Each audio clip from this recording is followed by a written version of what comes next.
Hi everybody, my name is Jen and I am doing this video because I am about to delete Instagram and Facebook from my phone. And I'm doing this for a few reasons. Probably the most important reason is just for my own personal peace.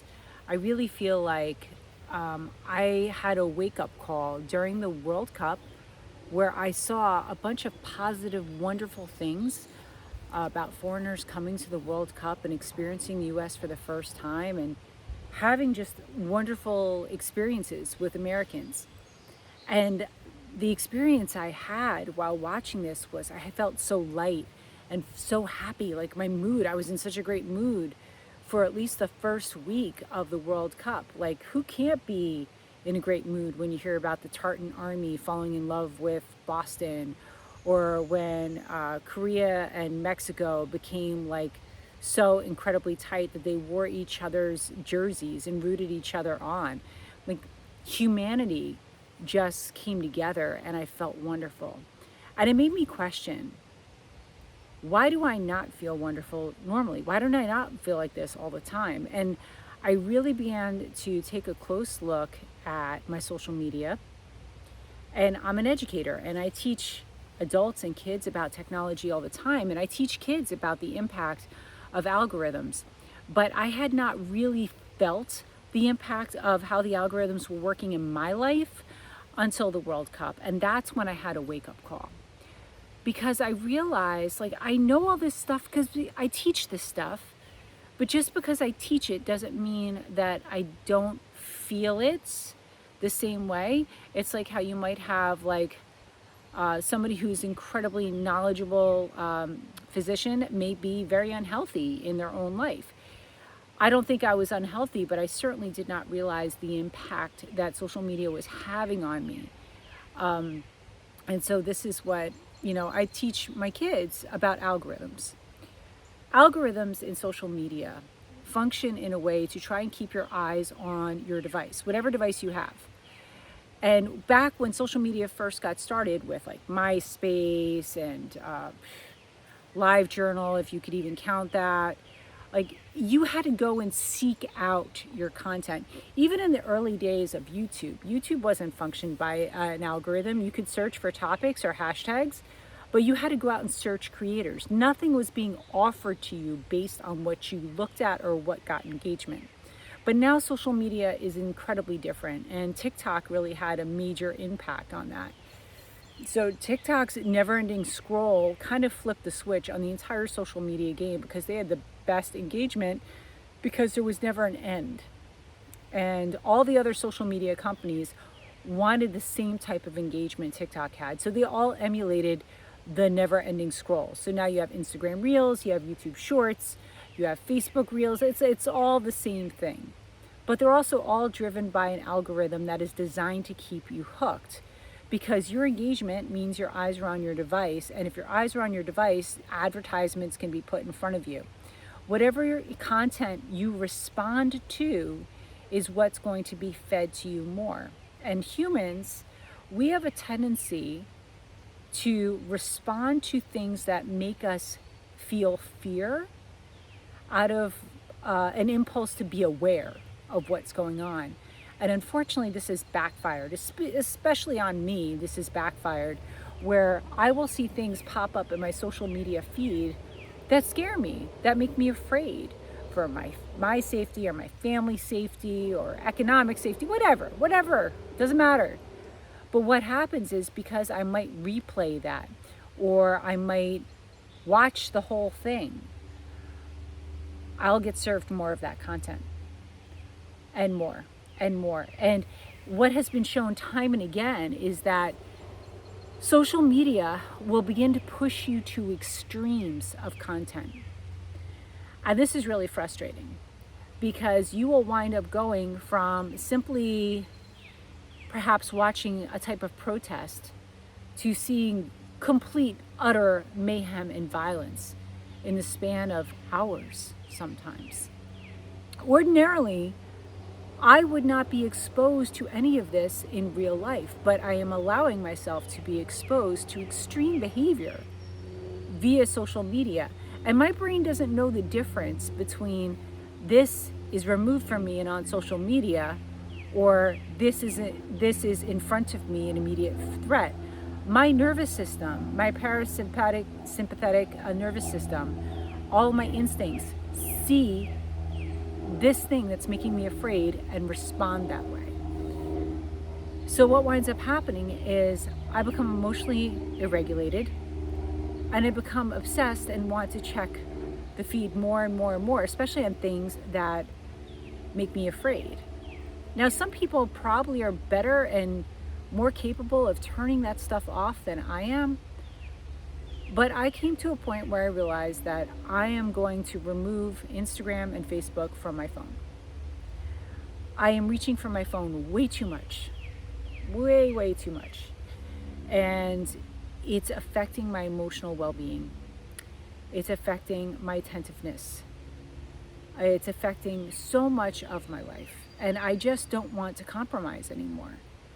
And this is going to be hard because Instagram has become a major form of entertainment for me. And when I'm waiting online, it's the first thing I open up, or Facebook. When I'm looking for good deals on stuff, I'm looking on Facebook. When I'm looking to see how my friends are doing, I'm checking their Instagrams. So it's going to be a big life change for me, but it's one that I think I need to make. I want to harness my creativity again. I want to lower this low level of anxiety that I'm feeling all the time, because my algorithm keeps feeding me these things that make me afraid, because that's what humans respond to mostly. They're going to respond more to what makes you afraid than what brings you joy.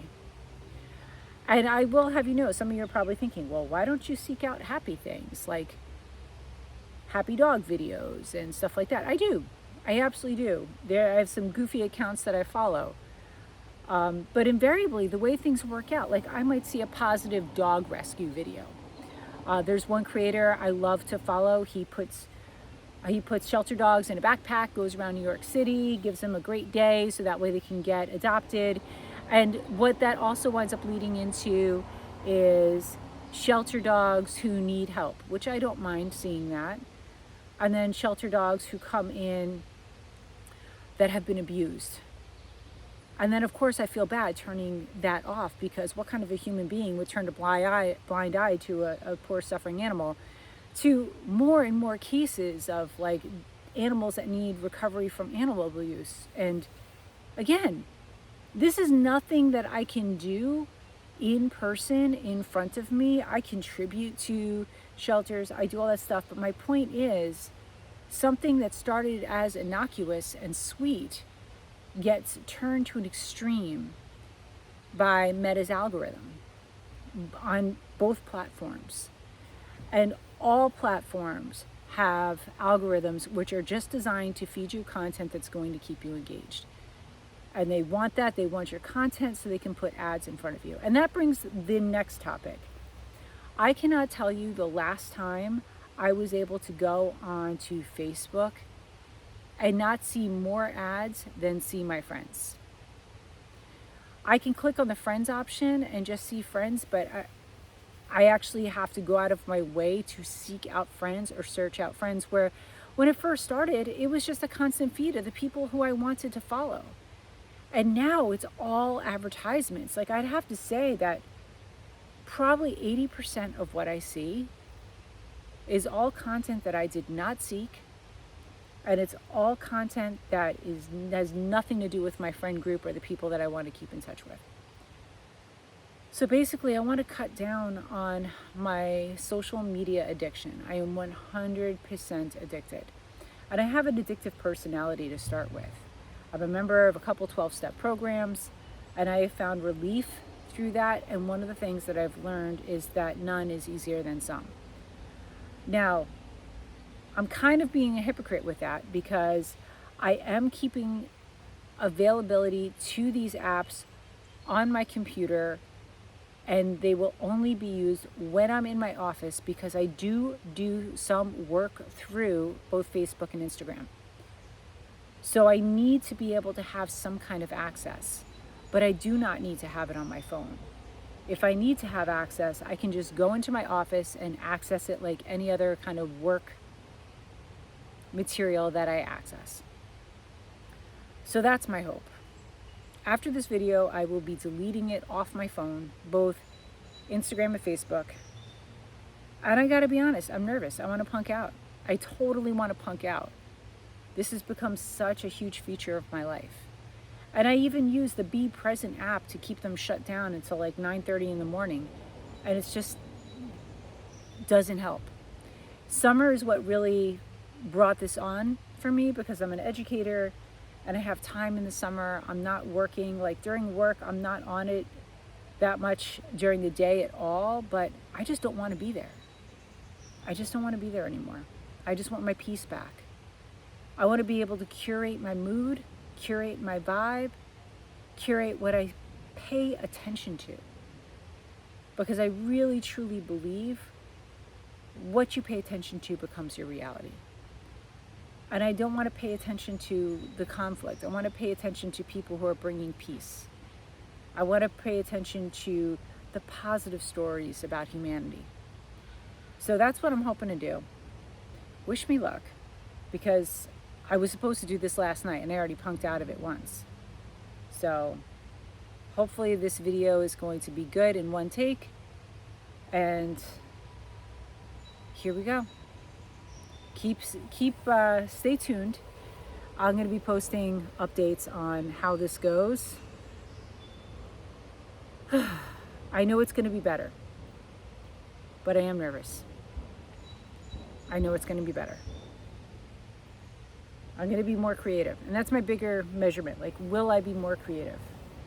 Will I make more time to do things in person? We will see. Thanks for watching.